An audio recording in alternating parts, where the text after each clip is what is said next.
Hello and welcome again. आपको याद होगा कि पिछले लास्ट लेक्चर पे हमने मेमोरेंडम ऑफ एसोसिएशन में कंपनी का नाम कैसे चेंज किया जाता है इसके बारे में बात की थी। Today we are going to discuss some other things. ये तो हम लोगों ने कर लिया था, अब इसके आगे हम करने वाले हैं रजिस्टर्ड ऑफिस क्लॉज क्या होता है और उसमें परिवर्तन कैसे करते हैं। तो रजिस्टर्ड ऑफिस क्लॉज, जैसा कि मैंने पहले भी बताया था, it is given in section number 12 and section number 12 एक बार हम यहां पे रिवीजन करेंगे, उसके बाद हम अल्टरेशन कैसे होता है इसकी तरफ आगे जाएंगे। तो सेक्शन 12 से a company shall have a registered office within 30 days of registration. It is given in section number 12 subsection 1. Then the registered office shall be capable of receiving and acknowledging all communication. This is the purpose of registered office of a company.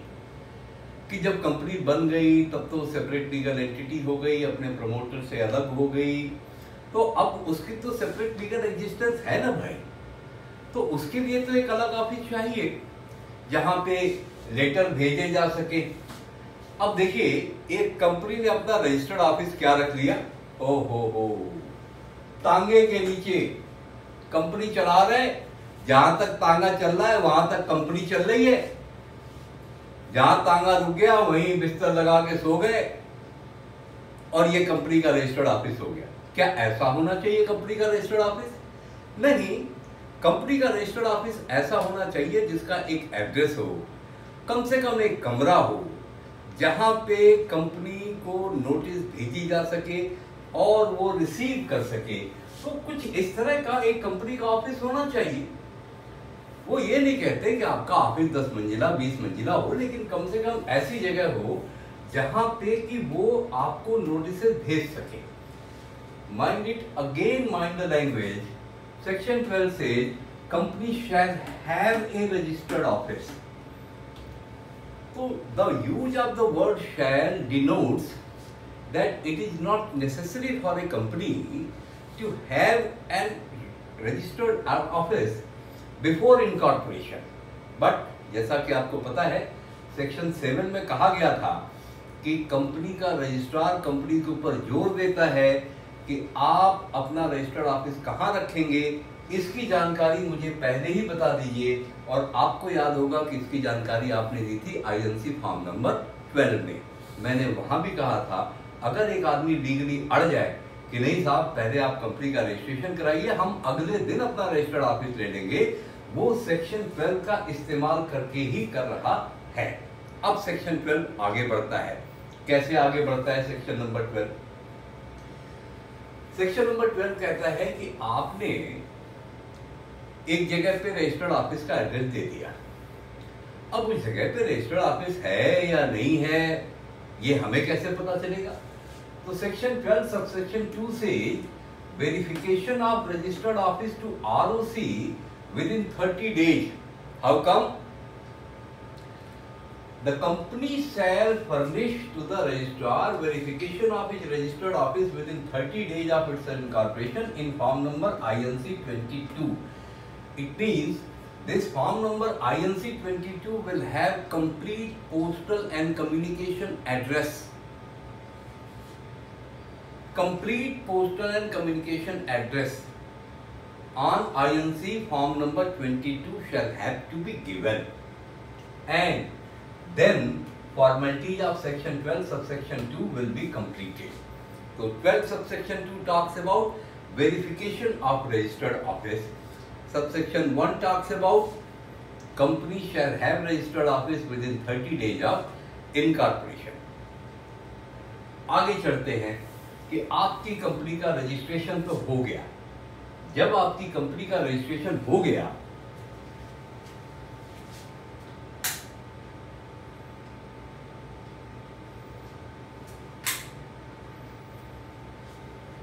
जब आपकी company का registration हो गया तब सवाल उठता है labelling का। लेबलिंग मतलब publication of name and address, section 12(3). Now your company has a particular name with which it has been incorporated. Now as per section 12 and 1 and 2, your company has a registered office. The address of this registered office has been communicated to the registrar of company. Now this has to be displayed somewhere. कहीं ये लिखा जाएगा, उसी process को आप कहते हैं labelling. क्या है ये प्रोसेस 12(3) का? कंपनी की जो रजिस्टर्ड ऑफिस की जिस जगह है वहां section 12 subsection 3 sub clause A क्या कहता है? Every company shall paint or affix its name and address of its registered office and keep it painted or affixed। तो मतलब जो भी कंपनी का रजिस्टर्ड ऑफिस है और जितने भी ब्रांचेज हैं, गोडाउन हैं, जितने भी छोटे बड़े ऑफिसेस हैं, हर जगह पे एक बोर्ड लगेगा जहां कंपनी का नाम या तो पेंट किया जाएगा या फिक्स किया जाएगा। अब ये किस लैंग्वेज में किया जाएगा, सवाल ये उठता है। Name and address should be written at a visible place in a readable language. ऐसी जगह पे लिखना है जहां से दिखाई भी दे और उस भाषा में लिखना है जिस भाषा में पढ़ा भी जा सके। अब देखिएगा कि लैंग्वेज कौन सी होगी। Any language can be use for this purpose, but one language should be local language. Now name on common seal, labelling on common seal. पहली बात तो मैं आपको ये बता दूं, आप अपने दिमाग से निकाल दीजिएगा कि कॉमन सील कोई रबर की सील होती है। जी नहीं साहब, ये बिल्कुल लोहे की सील होती है। इस पर कोई इंक नहीं लगाई जाती, ये ऐसे लगा के कागज पे ऐसे प्रेस की जाती है और कंपनी का जो नाम एड्रेस लिखा होता है उस कागज पे उभर जाता है। दोबारा अगर आप उस कागज को आयरन से भी प्रेस करना चाहें तो कंपनी का वो पेपर प्लेन नहीं हो सकता। तो कॉमन सील एक ऐसी सील है जो लोहे की बनती है और प्रेस की जाती है। तो कॉमन सील के बारे में क्या प्रावधान है? एवरी कंपनी, हर कंपनी, चाहे वो ओपीसी हो, चाहे वो प्राइवेट लिमिटेड हो, चाहे वो पब्लिक लिमिटेड हो, every company shall have what it shall have its name engraved in legible character on its common seal। Now what is this word engraved? engraved का मतलब होता है खुदाई करके लिखना।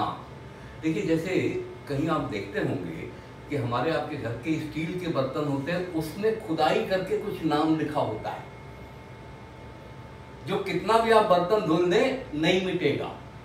जैसे हमारे हाथ की लकीरें हैं, आप कितना भी कोरोना के चक्कर में साबुन से धुल रहे हैं, वो हाथ की लकीरें नहीं मिट रही हैं क्योंकि वो हाथ की लकीरों में एनग्रेव्ड है।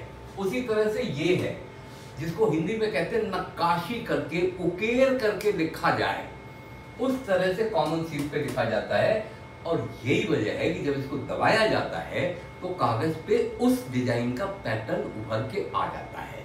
इसीलिए इसमें किसी इंक का इस्तेमाल नहीं किया जाता। तो कंपनी का नाम और रजिस्टर्ड ऑफिस दो जगहों पे, एक तो हर ब्रांच पे, रजिस्टर्ड ऑफिस पे, हर गोडाउन पे, हर ऑफिस पे डिस्प्ले होगा और कंपनी का नाम कॉमन सील पे भी होगा, कंपनी का रजिस्टर्ड ऑफिस कॉमन सील पे भी होगा। अब क्या ये कागजों पर भी होगा? 12(3)(c) ने इसके बारे में बताया है। नेम, एड्रेस और सिन, CIN क्या है? Corporate identification number. Every company shall get its name, address of its registered office and corporate identification number along with telephone number, fax number, email, website अगर आपके पास है। कहाँ पे? All business letters, bill heads, letter paper and all its notices and other official publication। मतलब आपकी company के जो भी कागजात हैं, ऑफिशियल डॉक्यूमेंट्स हैं, उस पर भी आपकी कंपनी का नाम, registered office, corporate identification number, telephone number, fax number, email ID अगर आपके पास है, वैसे आजकल तो सबके पास है, वेबसाइट अगर आपके पास है, बहुत ज़्यादा लोगों के पास है, जितने भी ऑफिशियल लेटर हेड्स होंगे, लेटर पैड्स होंगे, उन सब पे ये जानकारियां लिखी होनी चाहिए। अब आगे चलते हैं financial document. Every company shall print its name on hundies, promissory note, bills of exchange and on other prescribed document. Promissory note शायद आप जानते होंगे, निगोशिएबल इंस्ट्रूमेंट एक्ट में इशू किया जाता है। बिल ऑफ एक्सचेंज आप जानते होंगे, निगोशिएबल इंस्ट्रूमेंट एक्ट में इशू किया जाता है। हुंडी, देखिए हुंडी वैसे तो रिकॉग्नाइज निगोशिएबल इंस्ट्रूमेंट नहीं है। हुंडी पुराने जमाने का पर्ची सिस्टम है, चलता आज भी है, थोक मार्केट में आज भी चलता है, लेकिन हुंडी एक सिंपल कॉन्ट्रैक्ट है। हाँ, अगर इसमें डिस्प्यूट हो जाए तो इस डिस्प्यूट का निपटारा वैसे ही होता है जैसे निगोशिएबल इंस्ट्रूमेंट एक्ट में प्रॉमिसरी नोट का निपटारा होता है, बिल ऑफ एक्सचेंज का निपटारा होता है। तो हुंडी, वैसे तो मैं एक बात ये भी बता दूं कि सरकार ने कह रखा है कि हुंडियों का लिखा जाना कम से कम किया जाए। अगर आपने हुंडी पे लिख के कोई एक्सपेंडिचर किया है तो इनकम टैक्स में उसकी डिडक्शन नहीं मिलती। तो मतलब सरकार चाहती है कि लोग हुंडियों को लिखना छोड़ करके, अनऑफिशियल पर्चियों को लिखना छोड़ करके promissory note, bill of exchange और चेक का इस्तेमाल करें। लेकिन फिर भी कई मार्केट में हुंडी आज भी चलती हैं। तो अगर आप हुंडी चला रहे हैं तो आप अपनी कंपनी का नाम उस पर जरूर लिखेंगे। अब सवाल ये उठता है, अगर आपने कंपनी का नाम चेंज किया है तो क्या होगा? तो एक आपका पुराना नाम था जिससे लोग आपको मार्केट में जानते थे, एक आपका नया नाम है जो आपने अब आरओसी से अप्रूव कराया है। आपको प्रोसेस पता होगा, वॉलंटरी चेंज ऑफ नेम होता है, कंपल्सरी चेंज ऑफ नेम होता है। आपको बताया था मैंने पिछले लेक्चर्स में कि नेम चेंज के प्रोसीजर्स क्या होते हैं। तो अब अगर आपने नेम चेंज किया है अपना, तो क्या पुराने नाम की कोई अहमियत रह गई? देखिए, पुराने नाम की अहमियत क्या है। If a company has changed its name or names during the last 2 years, it shall paint or affix or print along with its name the former name or name so changed during the last 2 years as required under section 12(3)(a) and (c). इस provision को मैं simplify कर दूं, जब भी आप अपनी company का नाम चेंज करते हैं तो अगले 2 साल तक आपके डॉक्यूमेंट्स पे पुराना नाम भी लिखा जाएगा और नया नाम भी लिखा जाएगा, अगले 2 साल तक। 2 साल के बाद आप अपनी कंपनी के नए नाम के साथ नए डॉक्यूमेंट चला सकते हैं। देखिए, ऐसा इसलिए भी किया गया है क्योंकि आमतौर पे माना जाता है कि कंपनी का एक नाम अप्रूव हुआ, उस नाम से इनकॉर्पोरेशन हुआ तो कंपनी अपने लेटर हेड, बिल, बुक, ये सब तो बहुत पहले प्रिंट करा लेती है। अब अचानक मान लीजिए किसी वजह से कंपनी ने नाम चेंज किया तो पुरानी स्टेशनरी क्या बेकार कर दी जाए? उन्होंने कहा नहीं साहब, 2 साल तक आप पुरानी स्टेशनरी पे नए नाम की मुहर लगाएं और नए नाम के साथ पुरानी वाली स्टेशनरी को भी यूज करें। 2 साल तक आपको ऐसा करना पड़ेगा। उसके बाद आप नए नाम से स्टेशनरी छपवा करके अपना काम आगे कर सकते हैं। 1% कंपनी के नाम के लिए क्या प्रावधान स्पेशल है, अब हम इस पे आ गए। 1% कंपनी क्या है? मान लीजिए मैंने अपने नाम से कंपनी बनाई, रमेश मोहन श्रीवास्तव 1% कंपनी, तो मुझे क्या लिखना पड़ेगा? रमेश मोहन श्रीवास्तव और ब्रैकेट में क्या लिखना पड़ेगा? 1% company. It must be mentioned in brackets below the name of such company wherever its name is printed, affixed or engraved. Engraving किस पे होता है? कॉमन सील पे होता है। एफिक्स किस पे होता है? कंपनी के ऑफिस पे, ब्रांच पे, गोडाउन पे, वहां तो एफिक्स किया जाता है। प्रिंट किस पे किया जाता है? लेटर हेड्स पे, बिल ऑफ एक्सचेंज पे, प्रॉमिसरी नोट पे। तो जहां जैसी जरूरत है वहां पे ब्रैकेट में 1% कंपनी लिखना जरूरी होगा। अब आगे चलते हैं। Notice of change to ROC within 30 days. देखिए, आज का हमारा मेन टॉपिक तो यही है कि रजिस्टर्ड ऑफिस का चेंज कैसे होता है। फिर प्रोविजन सेक्शन 12 सबसेक्शन 4 है, इसको तो आप यही पढ़ लीजिए। फिर ये 12 सबसेक्शन 4 आगे भी आता रहेगा।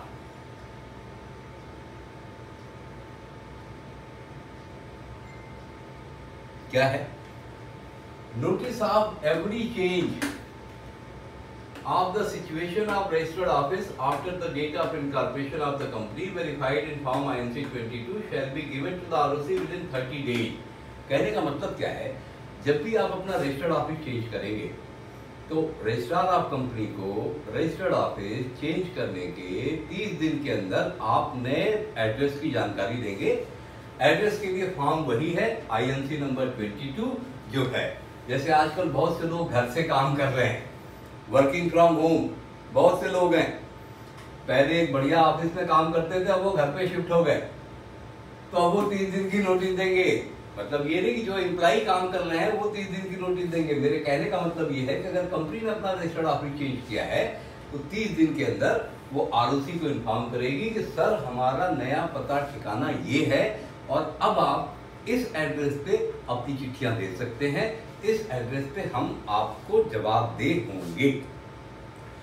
सेक्शन 12 में कई रिक्वायरमेंट्स हैं और मेन रिक्वायरमेंट्स क्या हैं आप देख लीजिए।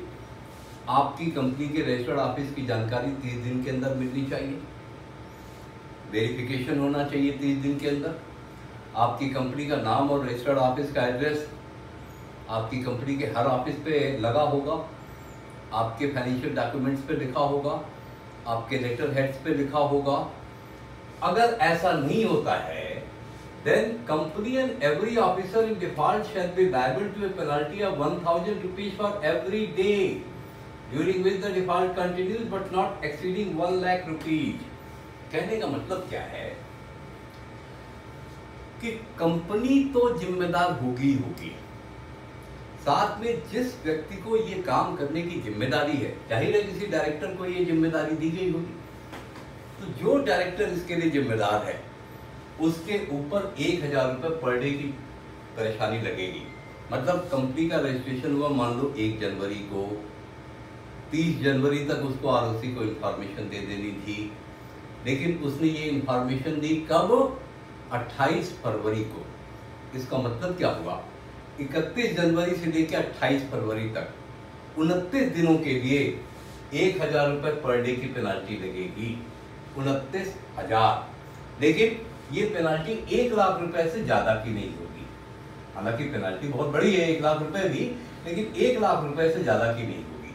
अगर आपने रजिस्टर्ड ऑफिस चेंज किया, ROC को 30 दिन में इन्फॉर्म करने की आपकी ऑब्लिगेशन है, वो आपने पूरा नहीं किया, अगर उसको पूरा नहीं किया तब भी आपके ऊपर ये पेनाल्टी लगेगी। जितने दिनों का आपने डिले किया है उतने दिनों में 1000 रुपीज का मल्टीप्लिकेशन करके पेनाल्टी लगाई जाएगी, लेकिन ये 1 लाख रुपए से ज्यादा की नहीं होगी। तो अब जरा सा सेक्शन 12 एक बार रिकॉल कर लेते हैं। सेक्शन 12 को अगर आप रिकॉल करें तो सेक्शन 12 आपको क्या बताता है? Section 12 only say that you should have a registered office of your own and the address of this registered office should be communicated to the ROC within 30 days of incorporation of the company as well as इसका verification भी कराना पड़ेगा। आपको अपने registered office की name की labelling करनी है अपने हर ऑफिस पे, अपने हर डॉक्यूमेंट पे। अगर आप ऐसा नहीं करते तो आपके ऊपर पेनाल्टी लगेगी। जब भी आप अपना रजिस्टर्ड ऑफिस चेंज करते हैं तो उसके लिए आपको ज़रूरी है कि चेंज करने के 30 दिन के भीतर ROC साहब को इन्फॉर्म करें। अगर आपने ऐसा नहीं किया तो भी आपके ऊपर एक पेनल्टी है 1000 rupees per day up to ₹1 lakh. इतना अगर समझ में आया है तो हम आगे चलते हैं। अब आगे जो हमारा आज का मेन टॉपिक है उसकी तरफ हमें चलना पड़ेगा।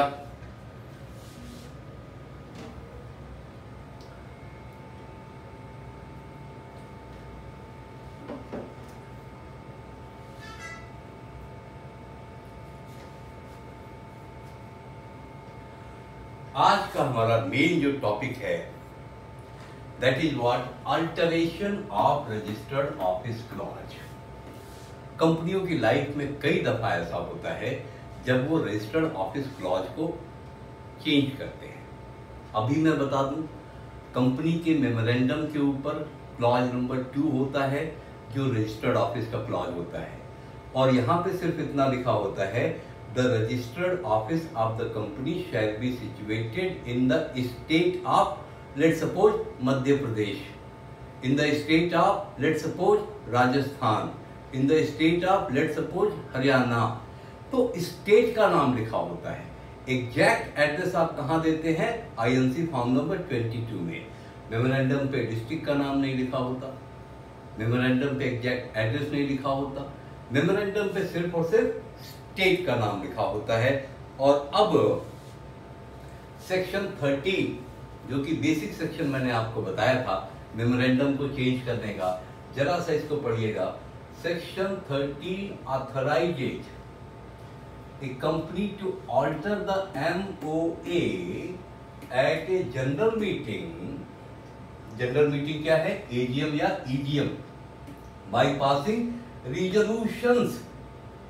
माइंड इट, यहां ना तो ऑर्डिनरी रिजोल्यूशन लिखा है ना स्पेशल रिजोल्यूशन लिखा है। ध्यान दीजिएगा, अभी हम आगे जब प्रोविजन में चलेंगे तो वहां आपको पता चलेगा कि किस काम के लिए कौन सा रिजोल्यूशन काम में आएगा। सेक्शन 13 बेसिक सेक्शन है मेमोरेंडम को चेंज करने का। अगर आपको याद हो तो मैंने जब नाम चेंज करने वाली बात बताई थी तब भी सेक्शन 13 का जिक्र किया था, क्योंकि सेक्शन 13 ही अल्टरेशन को गवर्न करता है। तो section 13 authorises a company to alter the MOA at a general meeting by passing resolution. अब हम चलेंगे आगे।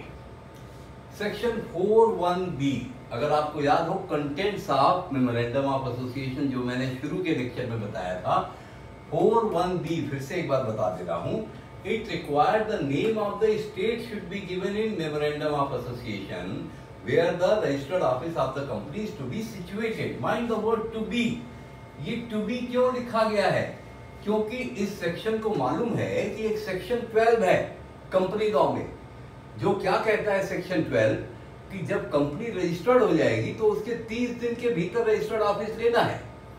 अब आप जरा इन तीनों सेक्शंस को कोरिलेट करने की कोशिश अगर आप करेंगे तो आपको क्या मिलेगा?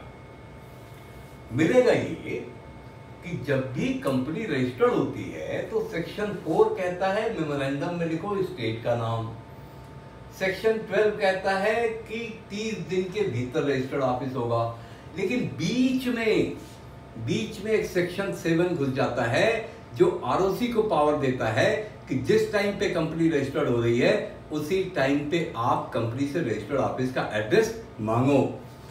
ठीक है?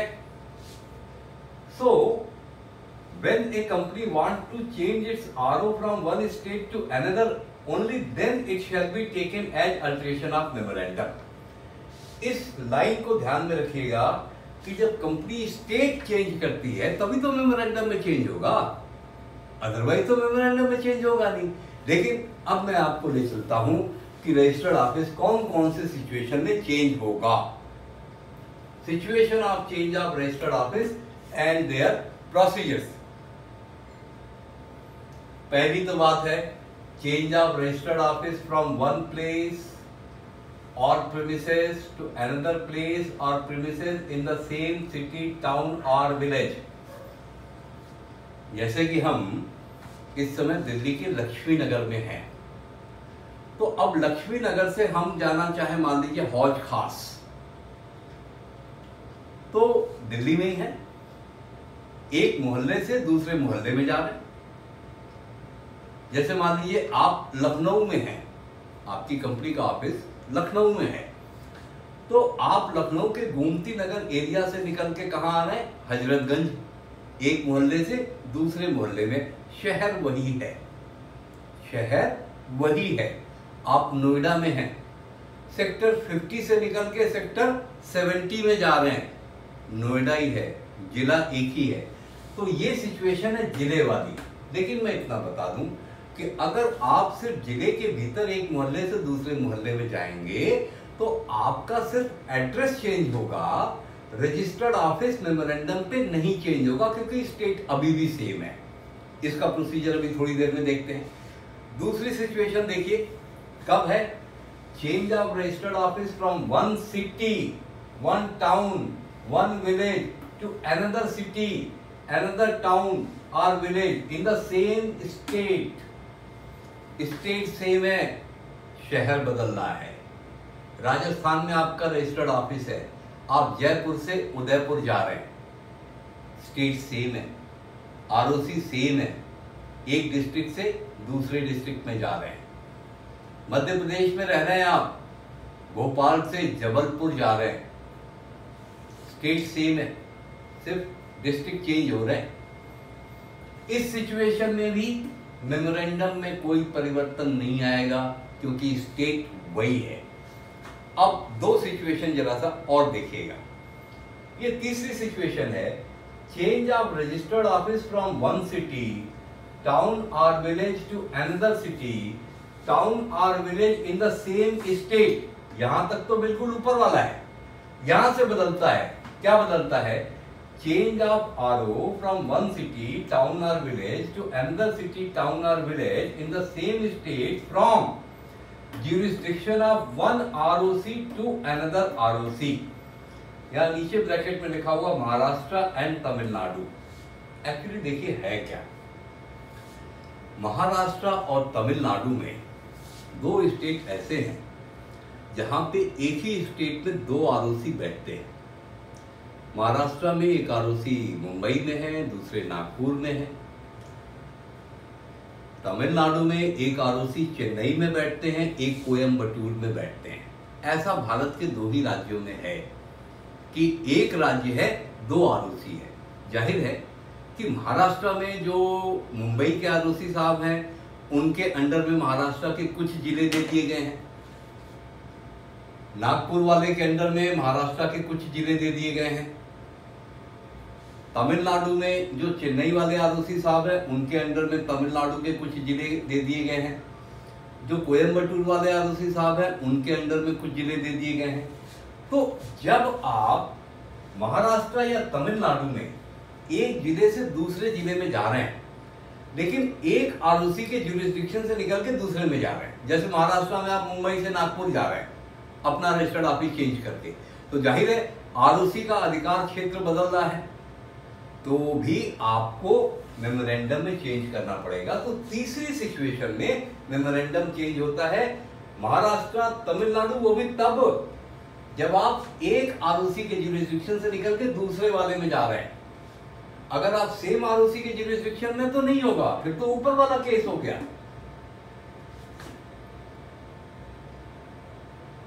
अब चौथी सिचुएशन आती है, change of ROC from one state to another state. आप दिल्ली से हरियाणा जा रहे हैं,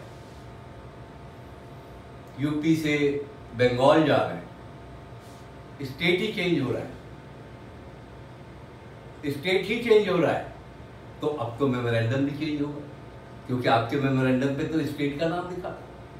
अब जरा आते हैं प्रोसीजर्स की तरफ।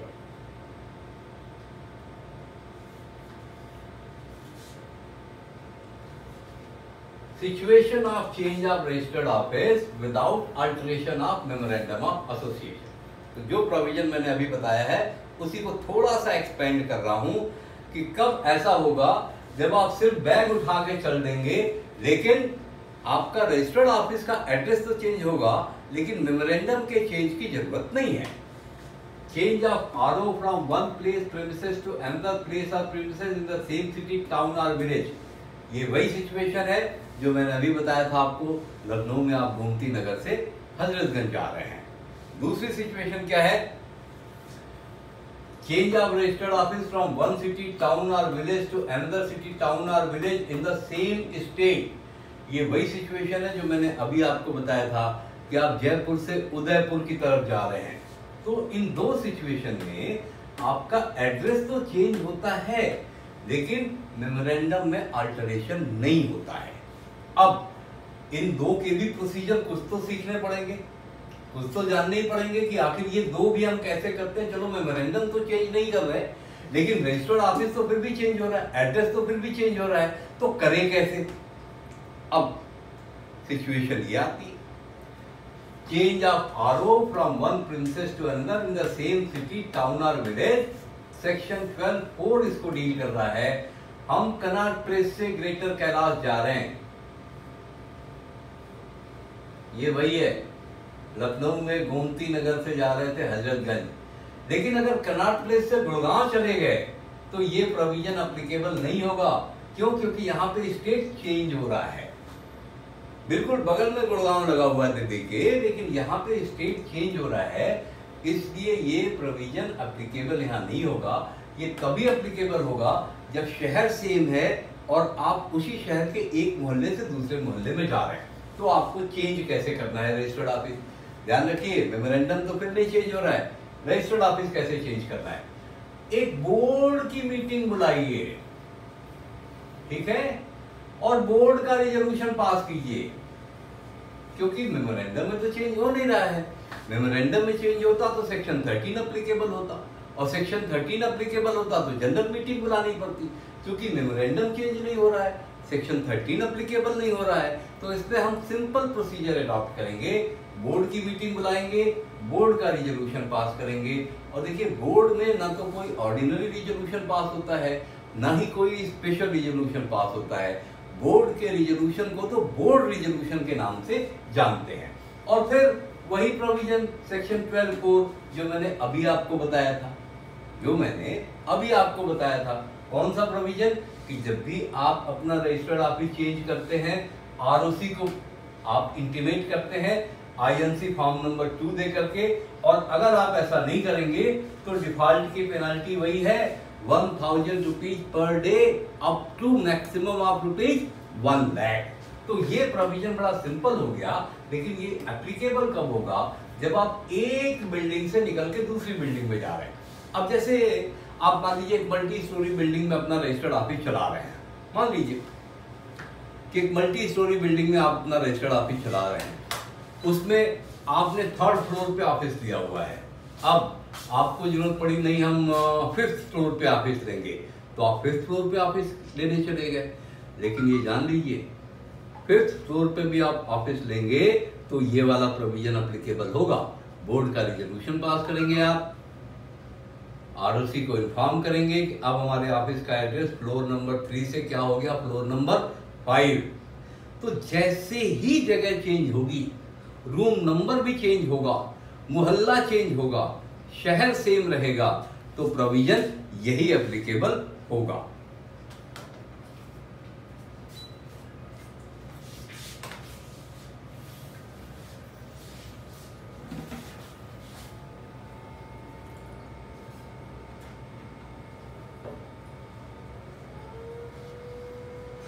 अब जरा दूसरी सिचुएशन में आ जाते हैं कि दूसरी सिचुएशन में क्या होता है। देखिए, दूसरी सिचुएशन हम वो डिस्कस करने जा रहे हैं जब कंपनी का रजिस्टर्ड ऑफिस एक शहर से दूसरे शहर में जा रहा है। एक शहर से कहां जा रहा है? दूसरे शहर में जा रहा है, लेकिन स्टेट वही है। ये वही वाली सिचुएशन है जिसमें आप जयपुर से उदयपुर जा रहे हैं, जयपुर से कोटा जा रहे हैं। कोटा आजकल बड़े नाम में है, कोरोना का कहर चल रहा है। कोटा से बच्चों को लाने के लिए बसें भेजी जा रही हैं, तो मेरे दिमाग में आ गया कि शायद कोटा का एग्जाम्पल दूं तो आपको जल्दी समझ में आ जाए।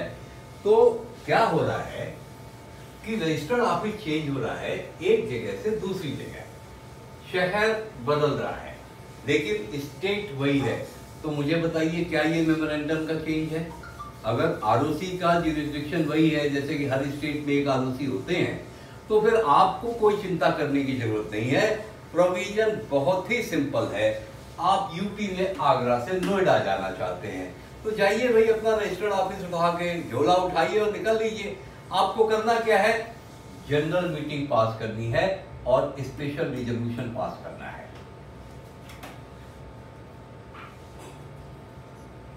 स्पेशल रिजोल्यूशन पास करके आप अपना रजिस्टर्ड ऑफिस चेंज करेंगे और आरओसी को बता देंगे फॉर्म नंबर आईएनसी 22 में, सर कल तक आप हमें ढूंढते थे आगरा के ताजमहल में और अब आप आ जाइए नोएडा में बुद्धा पार्क के बगल में। कल ढूंढते थे आगरा के ताजमहल में, अब आप हमसे मिलने आइए नोएडा के बुद्धा पार्क के बगल में। प्रोविजन क्या है?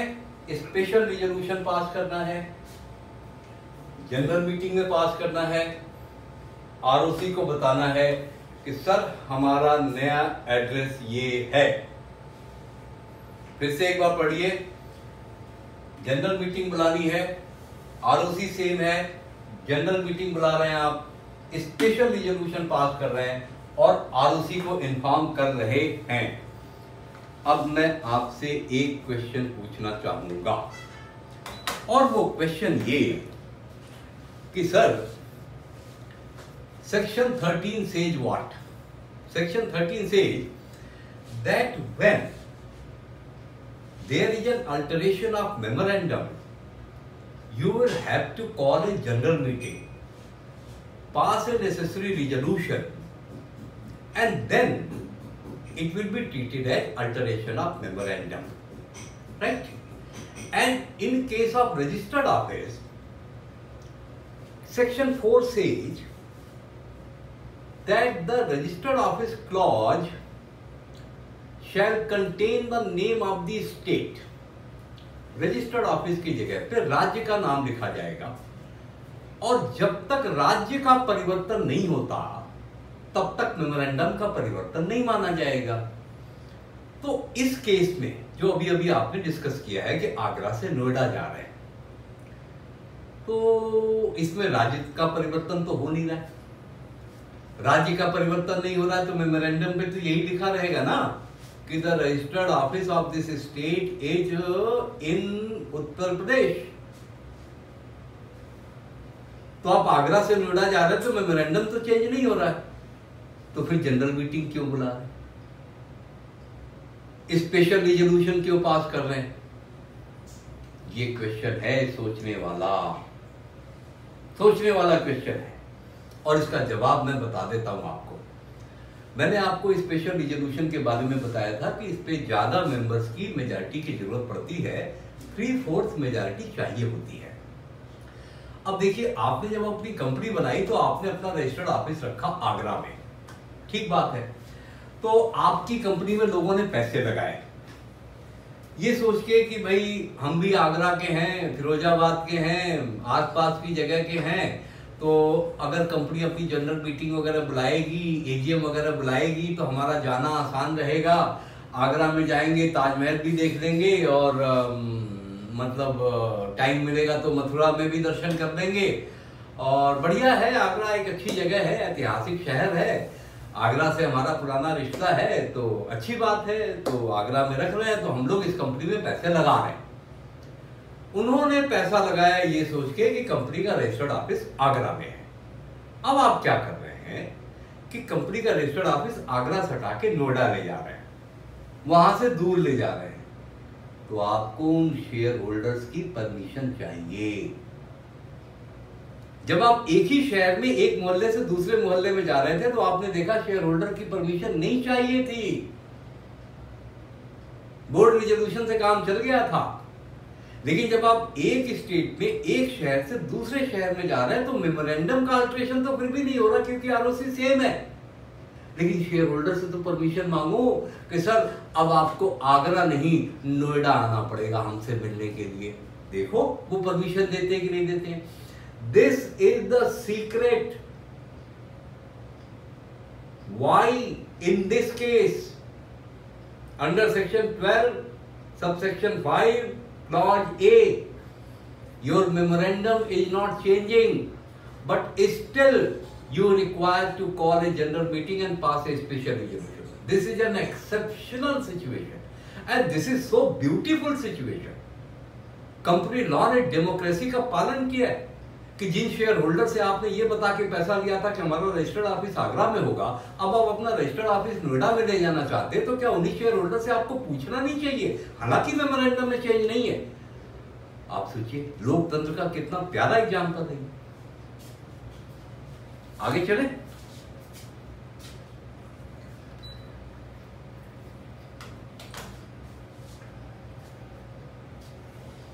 थैंक यू यार, थैंक यू।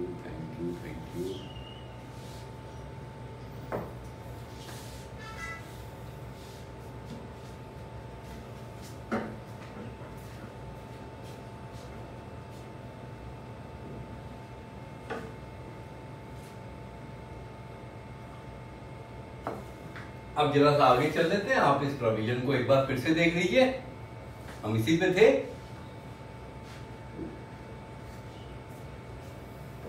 अब जरा आगे चलते हैं। अब उस चीज पे चलते हैं, change of registered office from one city town और village to another city, town or village in the same state. Mind these words, same state, but from jurisdiction of one ROC to other ROC. मैंने अभी आपको बताया महाराष्ट्र और तमिलनाडु में है, ये proviso के द्वारा होता है, सेक्शन 12 सबसेक्शन 5। तो स्टेट सेम है लेकिन जुरिस्डिक्शन चेंज हो रहा है, मुंबई से नागपुर जा रहे हैं, चेन्नई से कोयम्बटूर जा रहे हैं। तो क्या करना पड़ेगा? देखिए, जब आपने अपनी कंपनी का रजिस्टर्ड ऑफिस मुंबई में रखा था तो आपने अपने सारे इनकॉर्पोरेशन के डॉक्यूमेंट किस आरओसी को सबमिट कराए थे?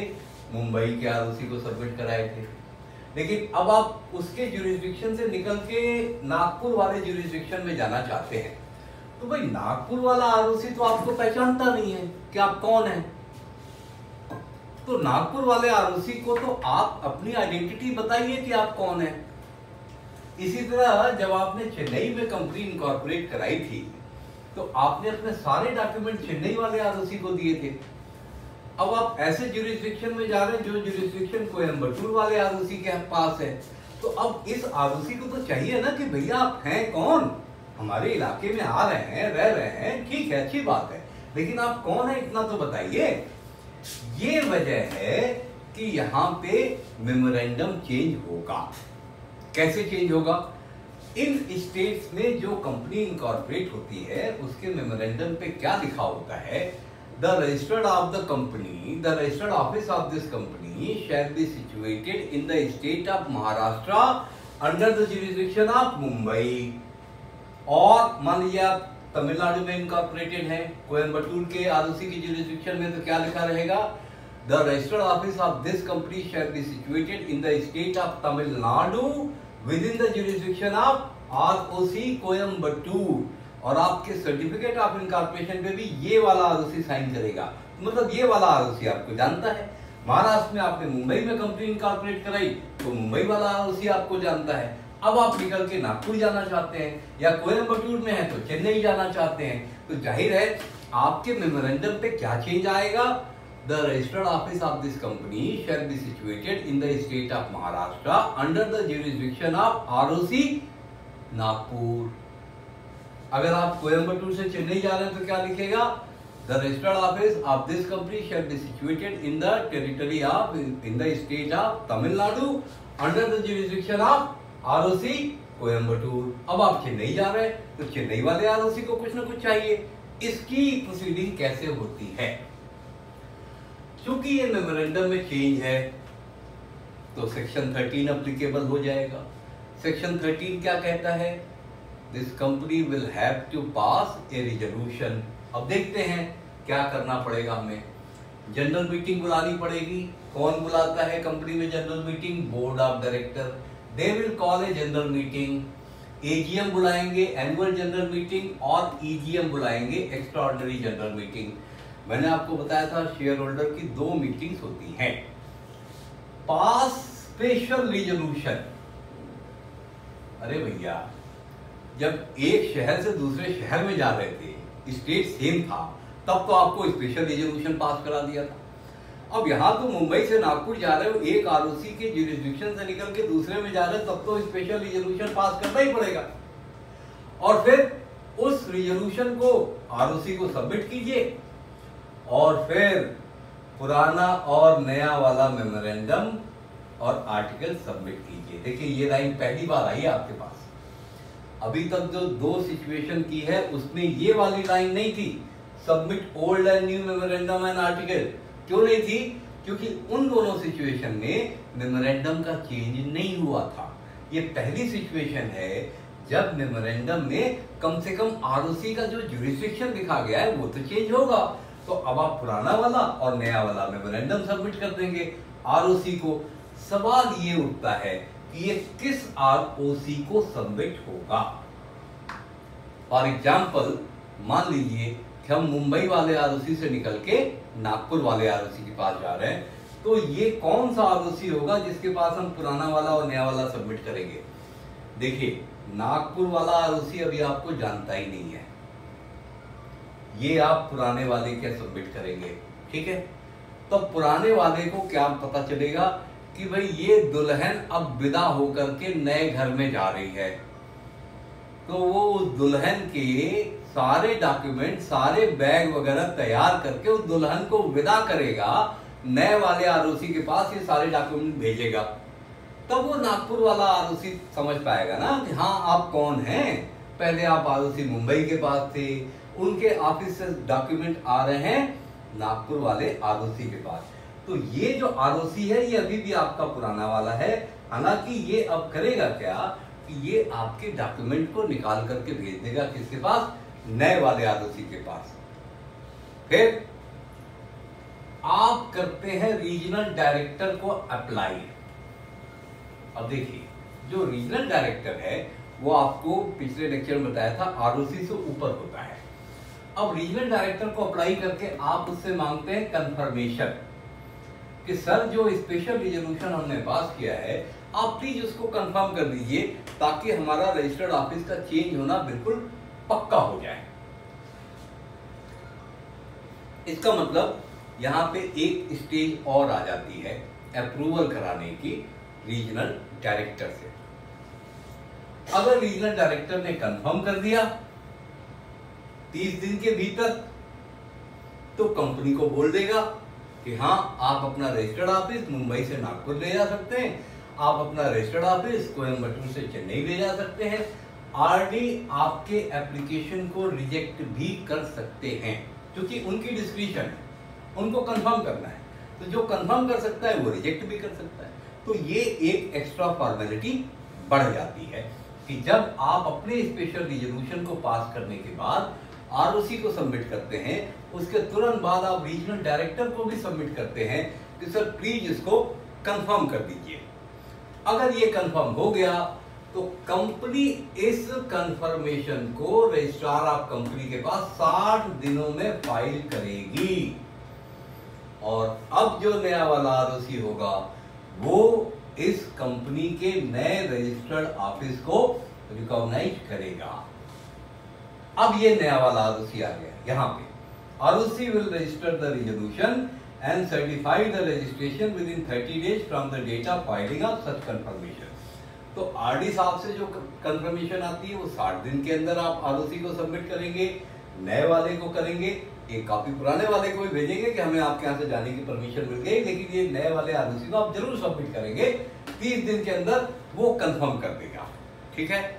अब आपकी कंपनी का रजिस्टर्ड ऑफिस चेंज। अब हम वो देखते हैं change of registered office from one state to another. अब आप दिल्ली से फरीदाबाद जा रहे हैं, अब आप जयपुर से नागपुर जा रहे हैं, अब आप लखनऊ से निकल रहे हैं और सीधा पटना जा रहे हैं, तो अब आप स्टेट बाउंड्री चेंज कर रहे हैं, इंटर स्टेट ट्रांसफर अब आप करने जा रहे हैं। इसमें दोनों सेक्शन आ जाएंगे, 12 भी आएगा, 13 भी आएगा। 13 क्यों आएगा? क्योंकि ये तो मेमोरेंडम में चेंज होगा ही होगा। अब तो आपके रजिस्टर्ड ऑफिस क्लॉज में उस जगह पे लिखा ही जाएगा कि भैया ऐसा है, अब इस कंपनी का registered office in the state of UP से निकल के in the state of Madhya Pradesh हो रहा है।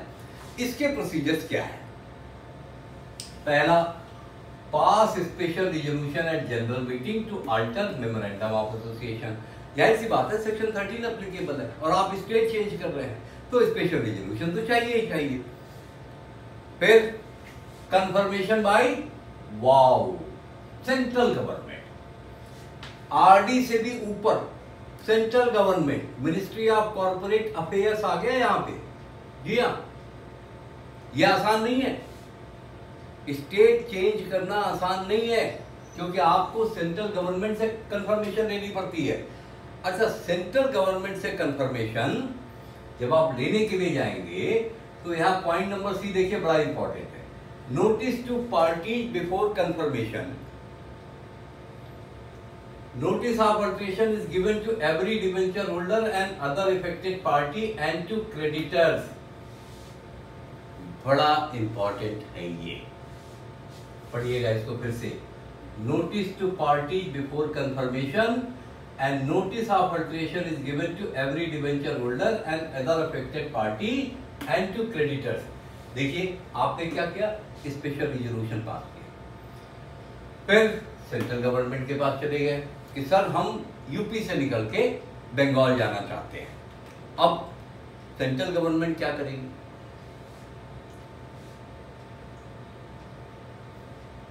क्योंकि स्पेशल रिजोल्यूशन पास हो गया तो इसका मतलब सेंट्रल गवर्नमेंट को एक बात तो पक्की है कि आपके शेयर होल्डर राजी हैं कि आप यूपी से निकल के बंगाल चले जाइए, वो तो राजी हैं। लेकिन सवाल ये उठता है कि जिन्होंने आपको लोन दिया था क्या वो भी राजी हैं? जो आपके सप्लायर हैं, सामान वगैरह दिया था, जो उधार माल दिया था, क्या वो भी राजी हैं? देखिए सीधी सी बात है, शराफत का मामला है ये।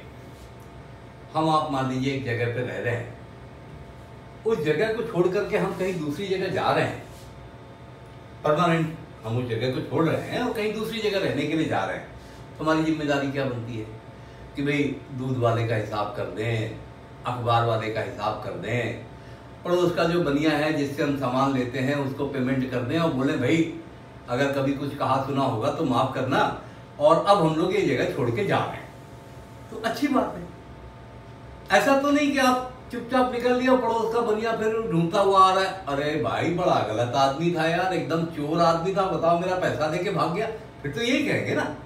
तो सेंट्रल गवर्नमेंट भी इस बात को पक्का करना चाहती है कि भाई स्पेशल रिजोल्यूशन डाल के आपने अपने शेयर होल्डर की मर्जी तो ले ली, वो तो तैयार है, 3/4 मेजॉरिटी से तैयार है, लेकिन मुझे ये बताइए कि क्या आपके क्रेडिटर्स भी आपको जाने देने के लिए तैयार हैं?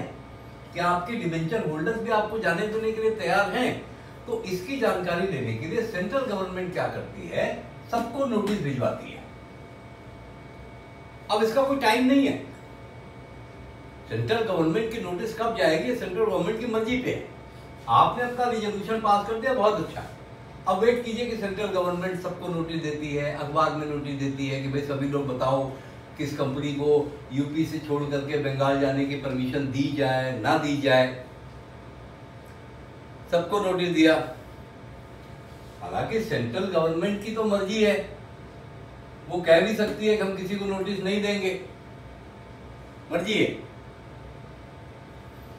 Opportunity of being heard to ROC by central government, this is very important.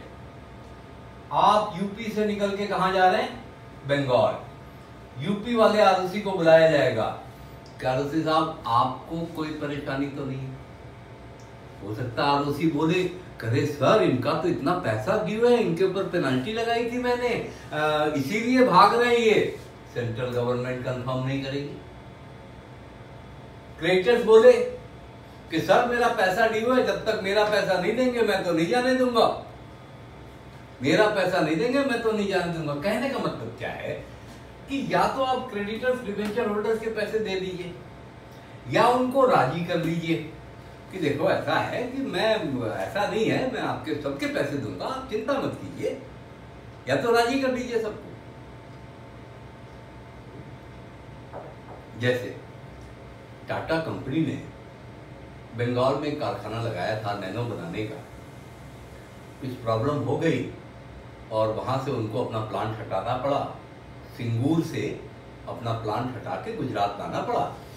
तो उन्होंने वहां क्या किया, जितने भी उनके सप्लायर थे, वेंडर थे, सबका पैसा दिया उन्होंने, करीब 1100 करोड़ रुपए की देनदारी चुकाई उन्होंने, फिर वहां से शिफ्ट हुई। ये है टाटा की क्रेडिबिलिटी। और जरूरी भी है कि सेंट्रल गवर्नमेंट को सबके हितों का ध्यान रखना पड़ेगा।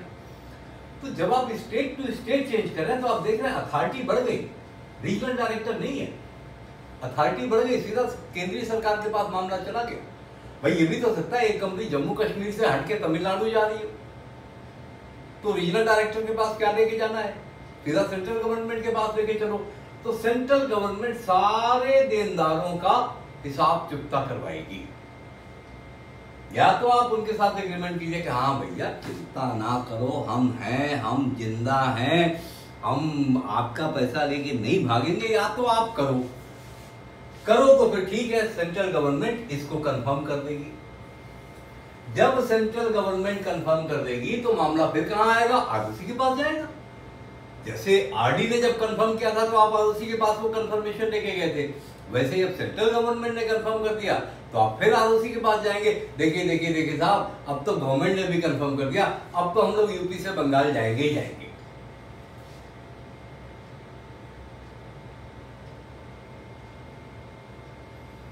Then company shall file the address of new office in form number INC 22 to the registrar of new state। जाहिर सी बात है, अब पुराने वाले आरओसी से आपको मतलब नहीं रह गया।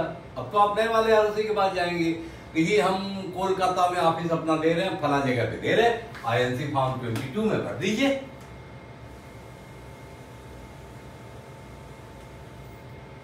और अगर आपने इन डॉक्यूमेंट्स को फाइल नहीं किया तो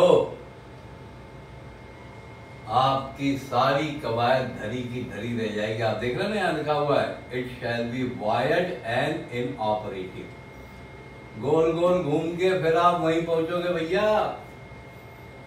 इसलिए दिए हुए टाइम लिमिट में आपको ये डॉक्यूमेंट फाइल कर देने हैं। दोनों चीजों के लिए चाहिए, अल्ट्रेशन ऑफ ऑब्जेक्ट के लिए भी और अल्ट्रेशन ऑफ ऑफिस के लिए भी। अल्ट्रेशन ऑफ ऑब्जेक्ट तो मैं आपको अगले लेक्चर में पढ़ाऊंगा, अल्ट्रेशन ऑफ ऑफिस तो हमारा यहाँ पे सब्जेक्ट मैटर है। सीधा बोलते हैं कि अगर नहीं फाइल किया टाइम से तो सारी कवायद धरी की धरी रह जाएगी। अब इस सेक्शन पे जरा सा पढ़िए केस लॉ। केस लॉ हुआ था loss of revenue of state, Orient Paper mills Limited versus state of Orissa 1957 में, Minerva Mills Limited versus government of Maharashtra 1975 में।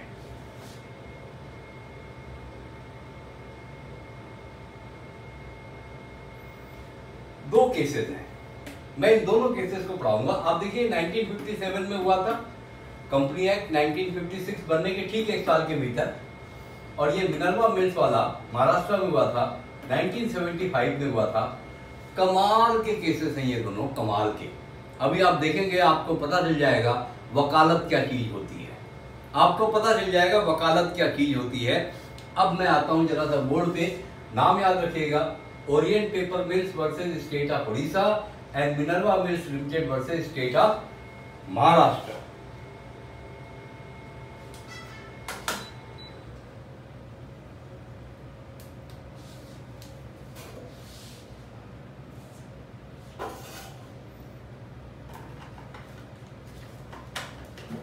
देखिए हुआ क्या, registered office from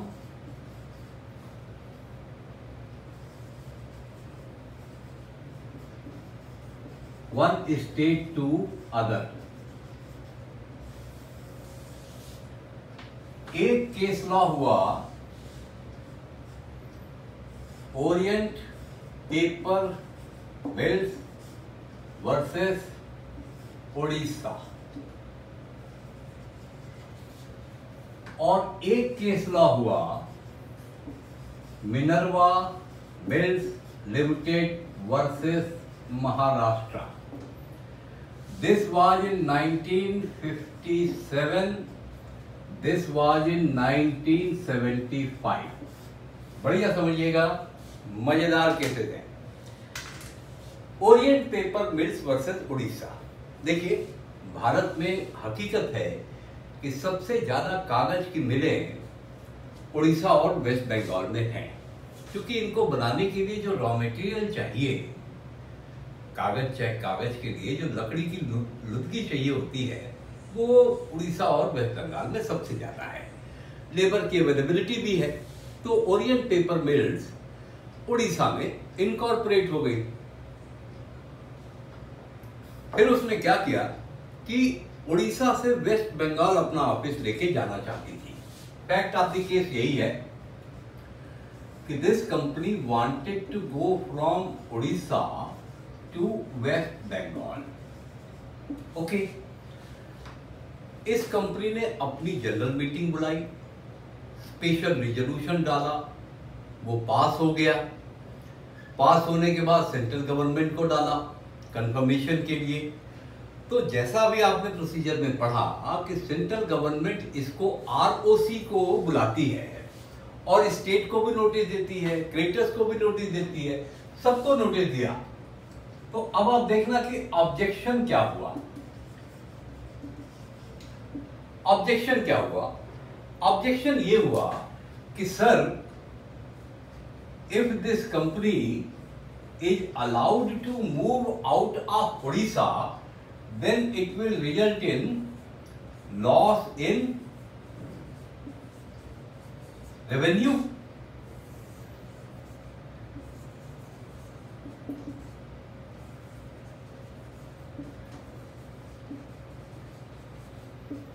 And loss in employment. देखिए, लॉस इन रेवेन्यू का मतलब क्या था? उड़ीसा ने कहा कि ये कंपनी हमारे यहाँ रजिस्टर्ड है, तो जो भी ये कमाई करती है या ट्रांजैक्शन करती है उस पर जो टैक्स होता है, इनकम टैक्स उड़ीसा को मिलता है पहले, और फिर वो सेंट्रल गवर्नमेंट के पास जाता है। सेंट्रल गवर्नमेंट इसमें से उड़ीसा को हिस्सा देती है। Excise revenue, sale tax. Sale tax उस टाइम पे होता था, वो तो सब स्टेट का ही होता था। आज की डेट में जीएसटी है, उसके भी दो कंपोनेंट है, सेंट्रल का जीएसटी अलग है और स्टेट का जीएसटी अलग है, लेकिन फिर भी स्टेट को के जीएसटी का हिस्सा मिलता ही मिलता है। एनीवे, तो उड़ीसा सरकार का ये कहना था कि अगर ये कंपनी यहाँ से बाहर जाने को अलाउ कर दी जाती है तो हमारे टैक्स के रेवेन्यू का नुकसान होगा। और इन्होंने याद किया कि जब ये कंपनी हमारे यहाँ आई थी तो हमने इनको सस्ते पे जमीन दी, हमने इनको सस्ते में प्लांट एंड मशीनरी दी, हमने सब्सिडी दी इनको। अब ये सब छोड़ के यहाँ से जाना चाहते हैं। प्लस अगर इस कंपनी को यहाँ से बंगाल जाने की इजाजत दे दी गई तो हमारे उड़ीसा के नौजवानों में बेरोजगारी आएगी। जो यहाँ उड़ीसा के बाशिंदे हैं, जो यहाँ के रहने वाले हैं, जो इस कंपनी में नौकरी कर रहे हैं, उनको बेचारों को ये परेशानी होगी कि उनकी नौकरी छूट जाएगी। आप देखिए, यहां पे ऑब्जेक्शन वाज सस्टेन्ड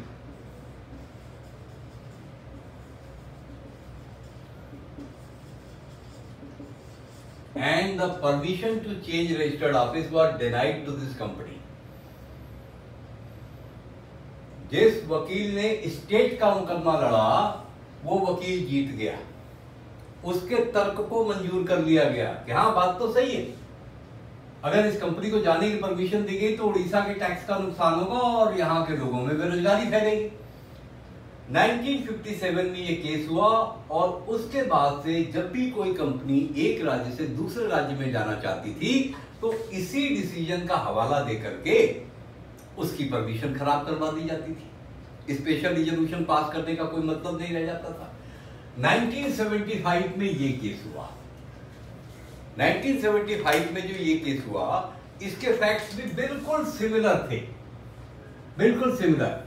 क्या कि मिनर्वा मिल्स लिमिटेड महाराष्ट्र से गुजरात जा रही थी, तो महाराष्ट्र के स्टेट ने ऑब्जेक्शन किया कि sir, there will be loss of revenue and there will be loss of employment. And mind it, sir, Odisha High Court has already decided that in case of loss of revenue to the state or loss of employment among the people belonging to that state, a company cannot be allowed to shift its registered office from that state to another state. It is well settled case, well cited case. It has been applied. Its decision has been applied in so many cases. So similar decisions should also be applicable here, and this case should be dismissed. This company should not be given this permission to change. लेकिन यही तो वकालत है। इस company के वकील ने क्या बोला? Yes sir, right. Loss of revenue and loss of employment is right, but I have my own submissions. तो उस लॉयर ने क्या कहा कि सर, आप ये बताओ कि जो रेवेन्यू होता है टैक्स का, वो किसका होता है? इंडिया का। हमारा इंडिया पूरा एक है कि नहीं है? फेडरल स्ट्रक्चर है कि नहीं है? उन्होंने बोला है। बोला जो लॉस ऑफ एम्प्लॉयमेंट की बात आप कह रहे हैं ये भी सही है, लेकिन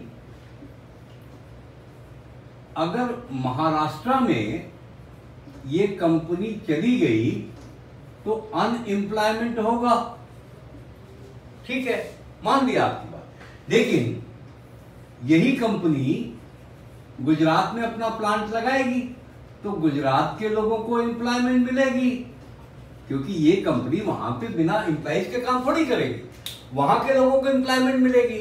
and in the eyes of law, article 14 of the constitution, 15 of the constitution very clearly से इक्वलिटी बिफोर लॉ। उन्होंने कहा साहब पूरा इंडिया एक है, एक जगह लॉस ऑफ एम्प्लॉयमेंट होगा, दूसरी जगह गेन होगा, तो यहां क्या होगा? यहां गेन ऑफ एम्प्लॉयमेंट होगा। और जहां तक रेवेन्यू लॉस की बात है, वो तो है ही नहीं भाई। एक जगह टैक्स कम हो रहा है तो दूसरे स्टेट में बढ़ रहा है, क्या परेशानी है? सब तो एक ही है। यहां पे क्या हुआ? Permission allowed. ये देखा आपने, लॉयरिंग, सिर्फ तर्कों के आधार पे यहां उस लॉयर ने बड़ा व्यू लिया और केस जीत गया। यहां पे बड़ा नैरो इंटरप्रिटेशन लिया जा रहा था और यहां पे स्टेट जीत गया था और कंपनी को परमिशन नहीं मिली थी। यहां पे बड़ा व्यू लिया जा रहा था और यहां पे कंपनी को परमिशन मिल गई थी। इसको अपन बोलते हैं लॉयरिंग। यहां आकर के आपका रजिस्टर्ड ऑफिस को चेंज करने का सारा प्रोविजन खत्म होता है। अब जो मैं अगला लेक्चर करूंगा वो मेमोरेंडम का अंतिम लेक्चर होगा, मेमोरेंडम के चैप्टर का अंतिम लेक्चर होगा और उस लेक्चर में हम डिसाइड करेंगे कि मेमोरेंडम में दिए हुए ऑब्जेक्ट क्लॉज को कैसे चेंज करते हैं और डॉक्ट्रिन ऑफ अल्ट्रा वायर्स क्या होती है। देखिए मैंने आपको बताया था लायबिलिटी क्लॉज का चेंज हम आर्टिकल ऑफ एसोसिएशन में पढ़ेंगे। सब्सक्रिप्शन क्लॉज हम चेंज कर ही नहीं सकते। कैपिटल क्लॉज हमने बताया सेक्शन 61 में चेंज होगा और हम शेयर कैपिटल में पढ़ेंगे।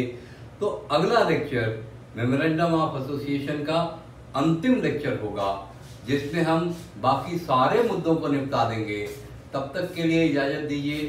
धन्यवाद, नमस्कार। घर में रहिए, सुखी रहिए, स्वस्थ रहिए। Good night.